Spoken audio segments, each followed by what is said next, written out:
नमस्कार. लक्षवेधीमध्ये आपल्या सगळ्यांचं स्वागत. मी प्रसाद काथे. दिवाळी तोंडावर असताना रेल्वे प्रवासाच्या बाबत नियम बदलले गेल्यानं मुंबई आणि आसपासच्या परिसरामध्ये बऱ्यापैकी गोंधळ उडालाय. लसवंतांना आता रेल्वे प्रवास शक्य आहे. त्यासाठी तुम्ही 2 लशीच्या मात्रा घ्यायला हव्यात किंवा लशीच्या 2 मात्रा पूर्ण झालेल्या असायला हव्यात आणि त्यानंतर 14 दिवस उलटलेले असायला हवेत. जर समजा तुम्ही लसवंत असाल, अर्थात तुमचं लसीकरण पूर्ण झालेलं असेल, तर तुम्हाला 14 दिवसांच्या नंतर मासिक पास मिळेल. अर्थात साधं तिकीट मिळणार नाही. मासिक पासच्या मध्ये आपल्याकडे मुंबईतल्या भाषेमध्ये ज्याला एक्सटेन्शन म्हणतात, विस्तारित तिकीट ज्याला पर्यायात शब्द आहे, ते मात्र दिलं जात नाहीये. आणि याच्यामुळे ज्यांचा 1 डोस झालाय, दुसऱ्या डोससाठी जे लोक वाट पाहतायत. दुसरा महत्त्वाचा मुद्दा, जे लोक आपत्कालीन व्यवस्थेमध्ये इतके दिवस काम करत असल्यामुळे त्यांचा 1 डोस राहिलेला आहे. तिसरा मुद्दा, अनेक अशी माणसं आहेत की ज्यांना तातडीचं काम असल्यानं एका ठिकाणाहून दुसऱ्या ठिकाणी जाण्याच्यासाठी रेल्वेचा आधार घ्यावा लागतोय. आणि अशी अनेक माणसं आहेत की ज्यांना खिशातून टॅक्सी, रिक्षा अशा प्रकारच्या महाग साधनांचा वापर करता येणं शक्य नाही. बसमध्ये प्रवासासाठी वेळ घालवणं शक्य नाही. त्या सगळ्यांना आता लोकल प्रवास पुन्हा एकदा बंद झालाय. कोरोना काळामध्ये आधीच लोकल प्रवासाच्या बाबतीत विविध प्रकारची विघ्न होती. हा लोकल प्रवास एकदा सुरू होत होता, बंद होत होता, सुरू होत होता, बंद होत होता. असं करता करता कोरोनाची दुसरी लाट ओसरल्यानंतर तिसऱ्या लाटेची शक्यता व्यक्त केली जात असतानाच्या मधल्या काळात जेव्हा आपण गणपती विसर्जन केलं, नवरात्रीत गरबा खेळला आणि आता दिवाळीच्या स्वागतासाठी तयार होत असताना अचानक मुंबईत रेल्वे प्रवासासाठी नवे नियम लागू झाले आहेत. या निमित्तानं जे लोक तिकीट काढायला रेल्वे स्थानकांवर पोहोचले, त्यांची कमालीची वादावादी तिथं असलेल्या रेल्वे कर्मचाऱ्यांशी झाली. रेल्वे कर्मचारी हतबल आहेत. राज्य शासनानं दिलेल्या आदेशाच्या मुळे हा निर्णय अंमलात आणावा लागलेला आहे. महाराष्ट्राचे मुख्य सचिव सीताराम कुंटे यांनी राज्यात लागू असलेल्या आपत्ती निवारण कायद्याच्या, महामारी रोखण्याच्या संदर्भातल्या लागू असलेल्या एपिडेमिक ॲक्टच्या अंतर्गत प्राप्त अधिकारान्वये हे आदेश जारी केलेले आहेत. पर्यायानं राज्याच्या हद्दीत रेल्वे चालवायची असेल तर ती कोणासाठी आणि कशी चालवायची हे ठरवण्याचा पूर्ण अधिकार हा आता राज्य सरकारला प्राप्त आहे. राज्य सरकारनं ही रेल्वे लसवंतांसाठीच असेल असं सांगितल्यानं मुंबईतल्या अनेक लोकांवर अन्याय झालेला आहे. मुंबईत दररोज सुमारे 70 लाख लोक हे एका ठिकाणाहून दुसऱ्या ठिकाणी जाण्याच्यासाठी मुंबई महानगर परिक्षेत्रात लोकलचा आसरा घेतात. ही संख्या आत्ता कुठे 10 लाखापर्यंत पोहोचत असताना पुन्हा एकदा विविध प्रकारचे नवे नियम लादून प्राप्त परिस्थितीमध्ये लोकांसाठी लोकल उपलब्ध नाही असंच धोरण राबवलं जाताना दिसतंय. या संपूर्ण प्रकरणात रेल्वेने हात वर केले आहेत. नियम राज्य सरकारचे आहेत, आदेश राज्य सरकारचा आहे, आम्ही फक्त अंमलबजावणी करतोय असं स्पष्टपणे रेल्वेच्या कडून सांगण्यात आलेलं आहे. त्यामुळे आता हा नवा वाद सुद्धा केंद्र विरुद्ध राज्य करायचा आहे का? खरं तर यात केंद्राची कुठलीही भूमिका नाही. आदेश राज्य सरकारकडून मुख्य सचिव सीताराम कुंटे यांच्याकडून देण्यात आल्याच्या नंतर आता त्याच्या अंमलबजावणीतले दोष आधी दिसले नव्हते का? या निमित्तानं आजच्या लक्षवेधीची चर्चा, रेल्वे प्रवासाचा पुन्हा एकदा घोळ.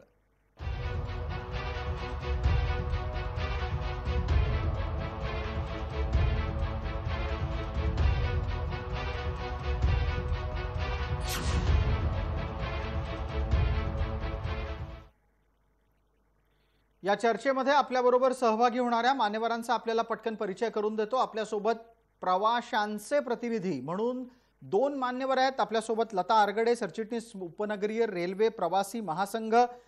आपल्यासोबत आहेत राजेश घनघाव, अध्यक्ष मध्य रेल्वे प्रवासी संघटना. या संपूर्ण प्रकरणावर राजकीय भाष्य करण्यासाठी 2 राजकीय प्रतिनिधी आपल्यासोबत आहेत. भारतीय जनता पार्टीकडून आपल्यासोबत प्रतिनिधी आहेत, तसंच काँग्रेसच्याकडून आपल्यासोबत अरुण सावंत आहेत, महाराष्ट्र प्रदेश काँग्रेसचे ते प्रवक्ता आहेत, त्यांचंही आपण स्वागत करूया। आपण या चर्चेला पुढे नेण्यासाठी पहिला प्रश्न थेट अरुण सावंत यांना विचारू इच्छितो। अरुणजी, आत्ता कुठे लोकल ही लोकांसाठी उपलब्ध होत असताना हा नवा नियम अचानक का केला, आणि हा करत असताना याच्या अंमलबजावणीतले दोष हे मविया सरकारला दिसले नाहीत का? मुख्य सचिवांनी हा आदेश जारी करताना प्रवासी संघटनांशी चर्चा करायला हवी होती।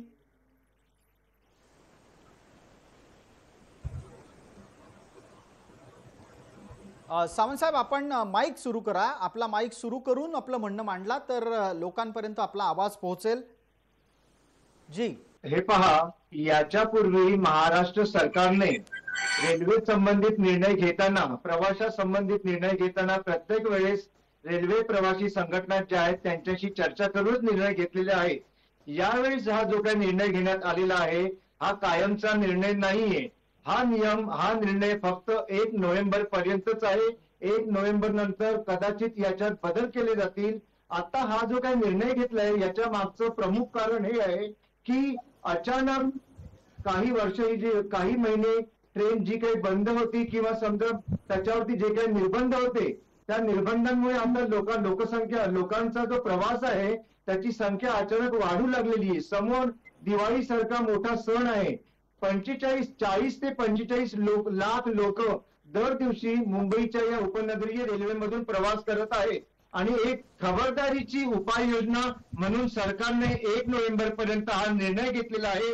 याच्यानंतर या निर्णयामध्ये नक्कीच बदल केला जाणार आहे। अरुण सावंतजी, तोपर्यंत कोरोनासारखी स्थिती प्रचंड प्रमाणात वाढू नये म्हणून आम्ही हा निर्णय घेतलेला आहे। ठीक आहे अरुण सावंतजी, आपण निर्णय आत्ता घेतलात, तो 1 नोव्हेंबर पर्यंत आहे असं सांगितलं। इथे मुद्दा असा जन्माला येतो की 1 नोव्हेंबरच्या नंतर दिवाळीच्या निमित्तानं ही मोठ्या प्रमाणात प्रवास होणार आहे।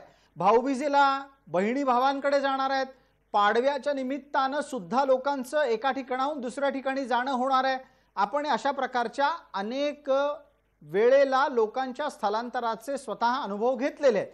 खच्चून गर्दी असते भाऊबीजेच्या दिवशी, पाडव्याच्या दिवशी मुंबईच्या लोकल भरून वाहत असतात। मग तुम्हाला जर समजा ह्या सगळ्यांमधून कोरोनाचा संसर्ग टाळायचा होता तर ही नियमावली 15 नोव्हेंबर पर्यंत ठेवायची होती।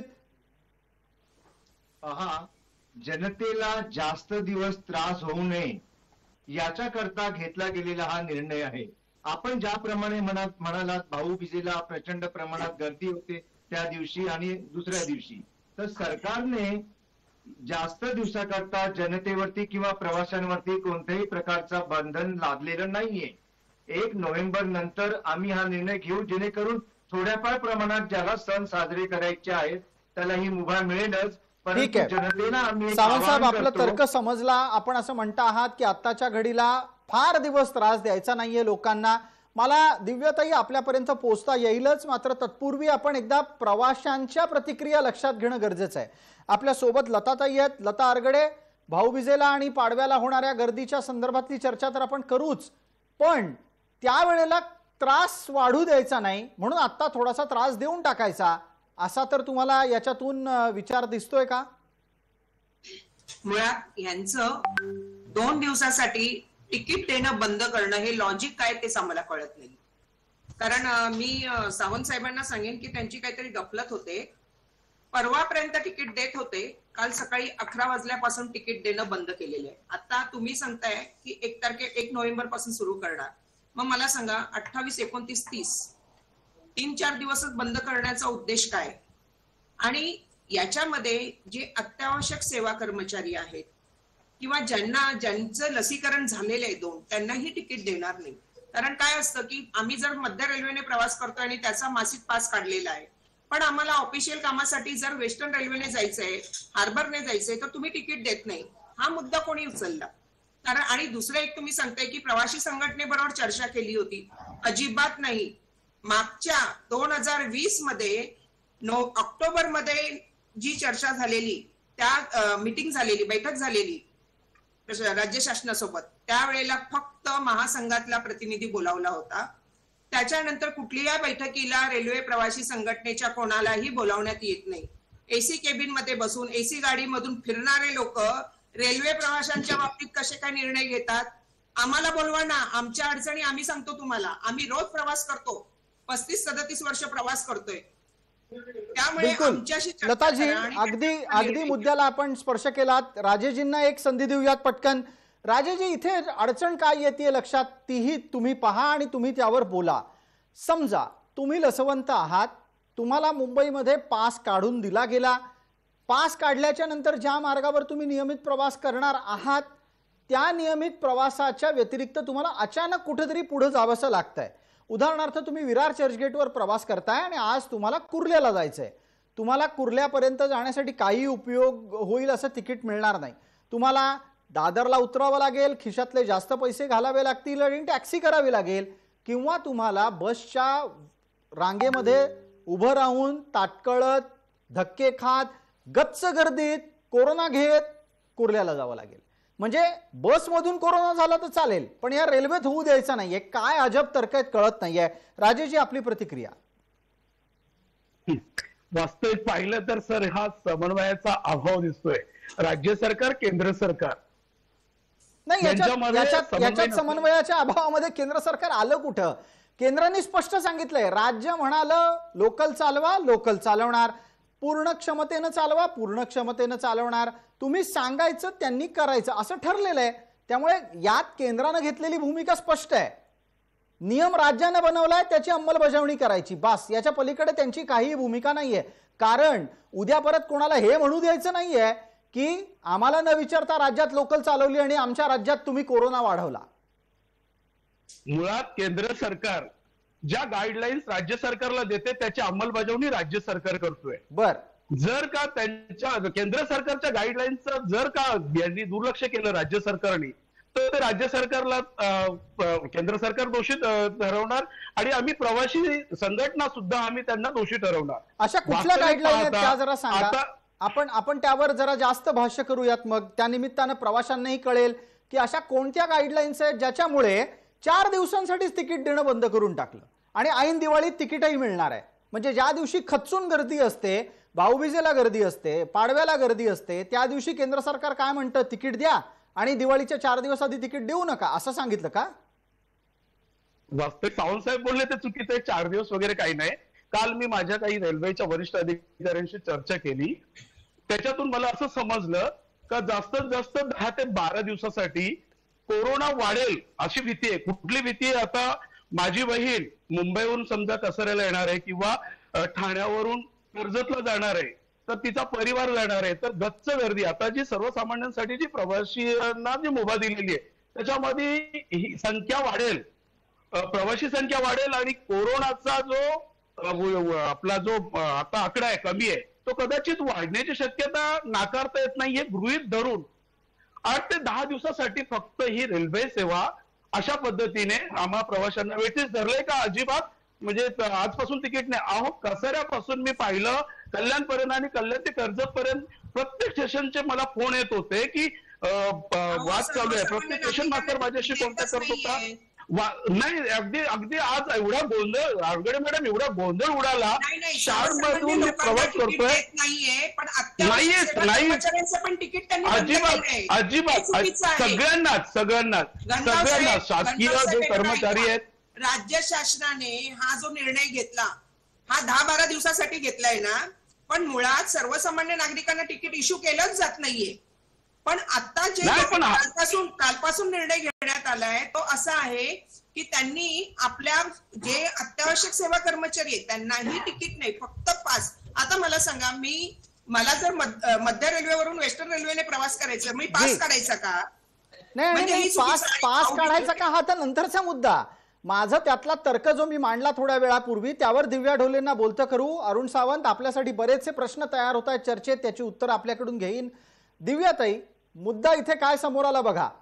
तुम्ही लसवंत आहात, तुम्ही लोकलमधून प्रवास करा, पण तुम्ही नियमित प्रवासाच्या मार्गावरून वळायचं असेल इकडे तिकडे तर खच्चून गर्दीमधून प्रवास करा किंवा अधिक पैसे देऊन प्रवास करा.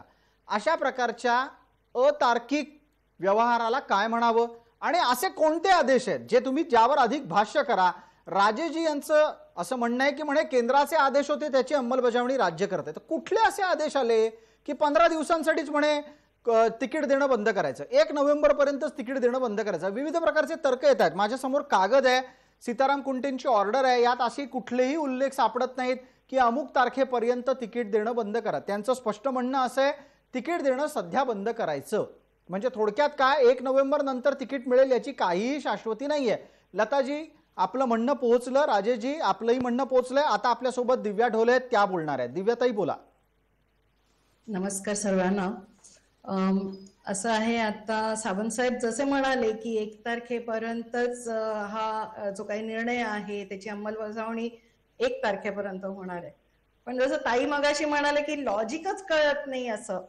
आणि शेवटी असं आहे की तिकीट तुम्ही पास घ्यायचं म्हणजे पासला पुन्हा एकत्रित आपण म्हणतो ना की मला इकठ्ठा असे पैसे मिळू दे, एका महिन्याचे एवढे पैसे मला मिळतात तर मी ते जमा करतो आणि आता सरकारला पैशाची गरज आहे म्हणून लोकांच्या मागे तिकीट नाही तर पासच्या माध्यमातून पैसे जमा करावे जास्त, असा एक अँगल मला दिसतो. सेकंडली, हे जे सरकार आहे हे जनतेच्या कन्व्हिनियन्सचा विचार करत नाहीये, आपण आधीपासूनच बघतोय. पहिले 2 डोसची यांची 1 मिनिट, पहिले 2 डोसची कंडिशन लावली होती. ठीक आहे, लोक तेव्हा नाराज होते पण लोकांना मग नंतर रिअलाइज झालं की आपण डोस घेतले पाहिजेत, आपण प्रवास लोकांनी डोस पण घेतले. सरकारने, केंद्र सरकारने डोस पाठवले, राज्य सरकारने ते केले, डोस झाले.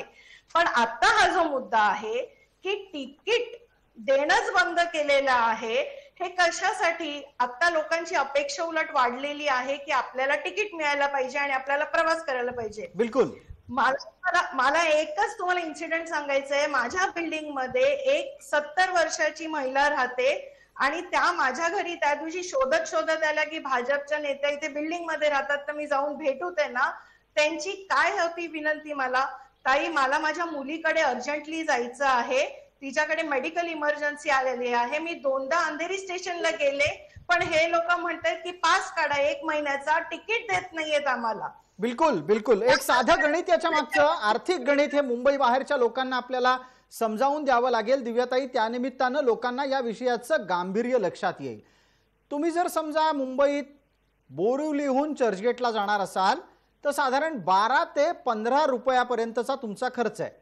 त्याच्या आधीमध्येचं तिकीट काढलं तर तुम्ही 10 रुपयाचं तिकीट काढून बऱ्यापैकी लांबचा पल्ला गाठू शका. एक मार्गी रिटर्न तिकीट काढलं तर साधारण 20 रुपये ते 30 रुपयाच्या दरम्यानच्या खर्चामध्ये तुम्ही मुंबईत 40 किलोमीटर रेल्वेने प्रवास करू शकता.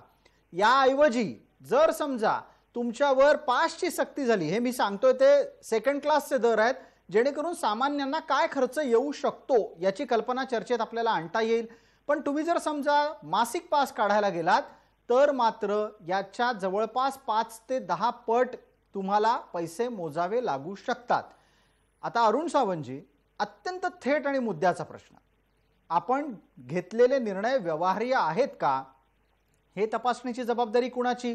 सीताराम कुंटेंनी सही करून आदेश दिले, पण हे आदेश जनसामान्यांच्यासाठी छळवणुकीचं नवं कारण ठरलेत. काय करायचं?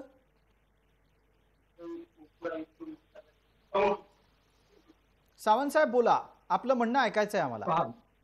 पहा, मी सर्वांचं म्हणणं ऐकलं. इथे ज्या काही प्रवासी संघटना असतात त्यांच्या नेत्यांना असं वाटतं की मला बोलवावं, मला बोलावलं नाही. अशा अनेक संघटना असतात. प्रत्येक प्रकारच्या संघटनांना आम्ही तिथे बोलावू शकत नाही, हा पहिला प्रश्न. दुसरा प्रश्न, आता दिव्या ढोले मॅडमनी असं म्हटलं की हे सरकार जे काय आहे ते जनतेसाठी काही निर्णय घेत नाही किंवा चुकीचे निर्णय घेते. आताच आपण एका गोष्टीचा उल्लेख केला की माझ्याच बिल्डिंग मध्ये मला भेटायला एक वृद्ध नागरिक आले. मी बीजेपीची नेता आहे त्यामुळे मला ते भेटायला आल्या. तर आपल्या माहितीसाठी मी हे सांगू इच्छितो आणि जनतेसाठी सुद्धा हे मी महत्वाचं इथे सांगतो की जो काही हा निर्णय घेतला गेलेला आहे, मी परत एकदा सांगतो की हा निर्णय 1 नोव्हेंबर नंतर बदलला जाणार आहे. काही कारणास्तव हा घेतला, त्याच्या मागचं लॉजिक तुम्हा लोकांना माहित हवं तसं तुम्ही म्हणता. आपण सावंत साहेब एकच मिनिट, सावंत साहेब माफ करा, सावंत साहेब काही लॉजिक ऐका, तुम्हाला लॉजिक ऐकायचंय ना, आम्हाला तुम्हाला लॉजिक ऐकायचं तर मध्ये बोलू नका ना. दिव्या मॅडम, मध्ये बोलायचं लॉजिक कसं कळेल तुम्हाला? त्यामागचं सावंत साहेब एकच मिनिट, मी मी मी मी आपल्याला थांबवतो, मीच आपल्याला प्रश्न विचारतो. माझ्या हातामध्ये ना ऑर्डरच आहे, मोबाईलवर उपलब्ध आहे ती, त्यात कुठेच हा 1 नोव्हेंबरचा विषय दिसत नाहीये. माझं स्पष्ट म्हणणं असं आहे, लोकांचा राग कमी करण्यासाठी तुम्ही आता त्यांना गुंगारा द्यायला 1 नोव्हेंबरची तारीख म्हणताय का? माझ्या हातात कागद आहे, तुम्ही मला ओळ सांगा, मी ती वाचून दाखवायला तयार आहे. 1 नोव्हेंबरचा विषय आहे कुठे? कुठे म्हटलंय सीताराम कुंटेंनी की 1 नोव्हेंबरच्या नंतर तिकीट द्यायला सुरुवात करा म्हणून? त्यांचं म्हणणं आहे, आपण पूर्णपणे ऐकून घ्यावं. बिलकुल ठीक आहे, बोला. मी आपण जे काही बोलतोय ते सरकारने जे काही निर्णय घेतलेला आहे या मागचा, भले तुम्ही तुमच्याकडे जो कागद आलाय त्याच्यामध्ये 1 नोव्हेंबरची तारीख नसेल, परंतु 1 नोव्हेंबर नंतर या निर्णयामध्ये ढील दिली जाणार आहे. आणि आपण जे म्हणतो ते गेल्या आठवड्याचा जर आपण अभ्यास कराल तर कोरोनाचे जे काही रुग्ण आहेत त्या रुग्णांमध्ये गेल्या सोमवारपासून अचानक वाढ झालेली आपल्याला दिसत आहे. आणि ही वाढ कायम होऊ नये, समोर सण येत आहेत म्हणून काही दिवस ब्रेक लावून पाहूया आपण, आणि 1 नोव्हेंबर नंतर या निर्णयामध्ये बदल करूया किंवा नाही करूया हे ठरवूया, असा हा निर्णय घेतला गेला आहे. आणि त्याकरता 4 दिवस जनतेने सावंत साहेब एकच मिनिट, हा तर्क आहे ना, तो तर्क खरा इथेच लागू होतो, विवेक खरा इथेच लागू होतो. आणि मला त्या निमित्तानं पटकन लता आरगडेंना बोलतं करायचंय. लताताई, आपल्या समोर मी पुन्हा त्याच मुद्द्याला घेऊन येतो. ज्या दिवाळीच्या दिवसांमध्ये सर्वाधिक गर्दी लोकलला असते त्या दिवसांमध्ये तुम्हाला नियम शिथिल केले जातील असं गाजर दाखवलं जातंय, आणि ज्या दिवसांमध्ये तुलनेनं मुंबईमध्ये गर्दी कमी असते त्या दिवसांमध्ये मात्र तिकीटं दिली जात नाहीयेत. नाही, हे बघा, आमच्या प्रवासी संघटनेची पण मागणी अशीच आहे की विनाकारण जे प्रवास करतायत तिथे बंदी असावी. कारण कोरोनाशी सगळ्यांना लढायचंय, सगळ्यांची ती जबाबदारी आहे. आम्ही प्रवासी संघटनेने कधीच म्हटलं नाही की सगळ्यांना तुम्ही तिकीट देऊन टाका म्हणून. आमचं म्हणणं एवढंच आहे की जे उद्योगधंद्यानिमित्त किंवा जे गरजवंत आहेत की जे खरंच कामासाठी जात आहेत आणि जे अत्यावश्यक सेवा कर्मचारी वगैरे की जे बँकेतले, प्रायव्हेट खासगी बँकेतले कर्मचारी आहेत, त्यांना तुम्ही पास द्यावा म्हणून. आणि एखाद वेळेला जर त्यांना वेस्टर्न रेल्वेने किंवा हार्बरने वगैरे जावं लागतं किंवा मध्य रेल्वेने, तर त्यांना त्याचं तिकीट द्यावं किंवा एक्सटेन्शन द्यावं. त्याप्रमाणे सुरळीत सगळं काही सुरू होतं. आणि कालपासून अचानकपणे कुठलीही नोटीस न देता, कोणालाही कोणत्याही सूचना न देता किंवा कुठल्याही प्रवासी संघटनेबरोबर चर्चा न करता हा निर्णय घेण्यात आलाय. आता काय झालंय की लताताई एकच मिनिट थांबवतो, दिव्या ढोले यांना बोलायची संधी देऊयात.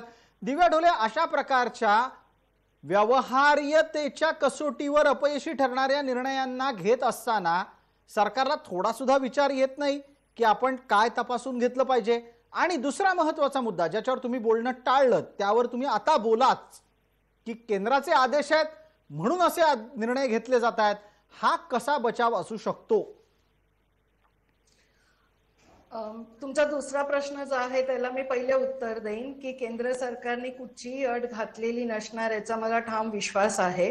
कारण असे काही इन्स्ट्रक्शन आले असते तर मी आता स्वतः प्रदेश कार्यालयात बसली असते, इमिडिएटली आमच्यापर्यंत ते पोहोचलेही असते. हा टॉक शो होण्याच्या पूर्वी पहिलेच एक स्क्रिप्ट आली होती, इथे पॉइंट्स दिले गेले होते. केंद्र सरकारने नेहमी फ्री हँड दिलेला आहे. स्टेट गव्हर्नमेंटनी त्यांच्या अनुषंगाने, त्यांच्या अनालिसिसनी, त्यांच्या ग्राउंड व्हिजिबिलिटीनी त्यांनी निर्णय घ्यावे लोकांसाठी जे फायद्याचं आहे नाही फायद्याचं आहे. पण जेव्हा आपण फायदा बघतो तेव्हा येणारा सण हा हिंदू समाजासाठी किती महत्वाचा आहे हे आपण सातत्याने बघत आलेलो आहे. या मागच्या चर्चेमध्ये पण मी म्हटलं होतं की नवरात्रीच्या चर्चेमध्ये मी सामील झाले होते, तेव्हाही हा विषय आला की सण आला की काहीतरी तिथे विघ्न येऊन उभं राहतं आणि सरकार म्हणतं हे करा आणि हे करू नका. ठीक आहे, या मुद्द्यावर पटकन एकदा अरुण सावंतांना बोलण्याची संधी देण्याची गरज आहे. सावंत साहेब, इथे एक आता नवा मुद्दा चर्चेत येतोय की हिंदूंचे सण आले की सरकारची नियमावली आली. भारतीय जनता पार्टी ही गेली 7 वर्षांपासून जेव्हापासून केंद्रामध्ये आणखी या राज्यामध्ये सत्तेमध्ये आली त्यावेळेस त्यांनी प्रत्येक वेळेस सणांच्या अगोदर धर्माचं मध्ये घुसवणूक केलेली आहे. हिंदू धर्म जो काय फक्त भारतीय जनता पार्टीचाच नाहीये, या राज्यामध्ये अनेक अशा संघटना आहेत, त्या सगळ्या संघटनांचा हिंदू धर्म आहे. आणखी आम्ही आमचं जर आपण म्हणाल महाविकास आघाडीचं तर आम्ही सर्व धर्मांसाठी एकाच नजरेने पाहतो, कुठेही भेदभाव आम्ही करत नाही. मग तो हिंदूंचा सण असो किंवा मुस्लिमांचा असो किंवा शिखांचा असो. तेव्हा या इथे आपण राजकारण जर नाही आणलं तर फार बरं होईल. आपण असं म्हणताय की यामध्ये राजकारण आणू नका. दिव्या ढोलेंची प्रतिक्रिया अपेक्षित करतो. दिव्याताई, पटकन 30 सेकंदात उत्तर द्या. माझं म्हणणं स्पष्ट आहे की तुम्ही समजा आता तुम्ही धर्माचा विषय नाही आणत आहे, तुम्ही माणुसकीचा विचार तरी करा. आता करोनामधनं लोक एवढे निराशामध्ये गेलेले आहेत, 1 मिनिट, निराशामध्ये गेलेले आहेत.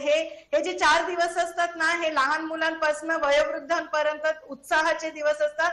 सगळे लोक खरेदीला बाहेर पडतात. आता खरेदीला जाताना तिकीट काढा, तिकीट मिळत नाही म्हणजे पुन्हा घरी येणार माणूस, पुन्हा नाराज होणार, पुन्हा भांडण होणार. ते तुम्ही जे करोनामध्ये जर नैराश्य नाही आलं ना, ते हे घराच्या भांडणांमुळे येणार आहे आणि हे नैराश्य माणसाला झेपणार नाही. एक मिनिट, आपली व्यथा आम्हाला कळते आहे. 1 मिनिट. सण प्रत्येकाने साजरे करावे असे आम्हा सरकारला सुद्धा वाटतं, परंतु सण साजरे करण्यापेक्षाही जीविताची किंमत ही अतिशय जास्त आहे. ज्याच्यावरती ते घडतो तो प्रसंग तो ते अतिशय उत्तमरित्या जाणतो. पर्यंत तुमची कशी लिमिट असणार हो? मग बाकीचे लिमिट याकरता ताई तुम्ही अभ्यास करावा या गोष्टीचा. आपण गेल्या आठवड्याचा अभ्यास करा जरा आणि मग आपला सण आपण पॉइंट एक्सेप्ट करते. जर तुम्ही अभ्यास केला तर तुमचा अभ्यास 1 नोव्हेंबर पर्यंत कसा होऊ शकतो? कारण मेन ऐका, तो 1 नोव्हेंबरच्या नंतर सुद्धा वाढेल. जर का कोरोनाची संख्या वाढायला लागली तर कदाचित 1 नोव्हेंबर नंतर सुद्धा कठोर निर्णय घेतला जाऊ शकतो. आता आणखीन एक महत्वाचा मुद्दा आला. आता आणखीन एक महत्वाचा मुद्दा चर्चेमध्ये आला. या निमित्तानं आपण राजेशजी आणि लताताई दोघांनाही बोलतं करूया. राजेशजी, आता बघा, चर्चेच्या सुरुवातीला 1 नोव्हेंबर होतं, आता 1 नोव्हेंबरच्या नंतरही नियम वाढू शकतात असं सांगितलं जायला लागलंय. थोडक्यात काय, पुन्हा एकदा रेल्वे प्रवास हा सर्वसामान्यांच्या साठी सशर्तच असणार आहे. एक गोष्ट चांगली आहे ज्याच्याबद्दल आपण 100% या सरकारचं कौतुक करू आणि तो मुद्दा असा आहे की अधिकाधिक लसीकरण व्हायला हवं. लोकांनी पहिली लस घेतल्याच्या नंतर दुसरी लस घेण्याच्या मध्ये टंगळमंगळ करता कामा नये. दुसरी लस घेण्याच्यासाठी जो वैद्यकीय कालावधी आहे तो त्यांनी पाळला पाहिजे. हे सगळं खरं आहे. मुद्दा इथे होतो की तुम्ही लसवंतांना पास देताय, अरे पण त्यातल्या लसवंताच्या अपेक्षित अशा प्रवासाच्या साठी थोडी मदत तर करा. तो लस घेतलेला व्यक्ती आहे ना, त्याला तुम्ही पास देताय ना, मग त्याला एक्सटेन्शन तिकीट द्यायला काय अडचण आहे? राजेशजी, आपली प्रतिक्रिया आधी. मी सुरुवातीपासून आता बघितलं तुम्ही तर 15 ऑगस्ट पासून सर्वसामान्यांना गाड्या चालू म्हणजे प्रवास सुरू केला. ज्यांनी डोस घेतलेत आणि 14 दिवस पूर्ण झालेत त्यांना सुद्धा पास देते आणि तिकिटाची मुभा देण्यात आली. कालांतराने असे वेगवेगळ्या पॉइंटवर सरकार येतो, शासन, म्हणजे मला काय बोलायचंय, रेल्वे प्रशासन आणि महाराष्ट्र शासन थोडक्यात काय तर ज्या काही तारखा देतात. आता तुम्ही पाहिलं असेल, परवा अनाउन्समेंट केली की सर्व ज्या गाड्या आमच्या 1774 मध्य रेल्वेच्या गाड्या आहेत त्या सर्व धावतील. एकीकडे लोकल ट्रेन सर्वच्या सर्व धावतील आणि प्रवाशांना अटकाव केलाय. आणि हेच कमी नाहीये राजेशजी, केवळ हे कमी नाहीये. आपण महाविद्यालय सुरू करून ठेवली, शाळा सुरू करून ठेवल्या, कार्यालयातली उपस्थिती 100% केली आणि नियमावली लागू केली.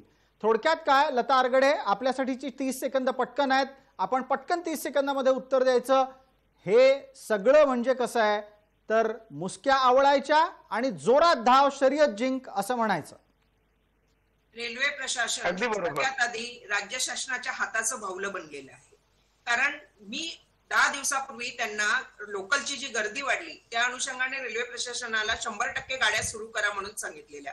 तेव्हा त्यांनी मला काय सांगितलं, राज्य शासनाकडून निर्देश येत नाही तोपर्यंत आम्ही गाडी सुरू करणार नाही. आता कालपासून गाड्या सुरू झाल्या 100%. गाड्या सुरू केल्या आणि 11 वाजल्यापासून तिकीट देणं बंद केलं. हे काय आहे? आणि परत सांगतात, आम्ही जेव्हा वरिष्ठांना विचारतो तेव्हा रेल्वे प्रशासनाचे अधिकारी सांगतात की राज्य शासनाचे निर्देश आहेत. मला हे म्हणजे कोणाशी काहीच ताळमेळ नसल्यासारखं वाटतं. नाही, याच्यातला एक मुद्दा प्रवासी संघटनेच्या ही साठी लक्षात घेणं गरजेचं आहे. तो तुम्हाला प्रवाशांपर्यंत पोहोचवायलाही हवा की राज्यांमधली रेल्वे सेवा कशी असली पाहिजे, कशी चालवली गेली पाहिजे. हे एपिडेमिक ऍक्ट अर्थात महामारी प्रसार विरोधी कायद्याच्या अंतर्गत राज्य सरकारला ठरवायचंय. हे विसरू नका आणि याच पद्धतीनं तुम्हाला प्रवाशांपर्यंत यासाठी पोहोचवावं लागेल, कारण प्रवाशांचाही नियमावलीच्या बाबत गोंधळ होता कामा नये.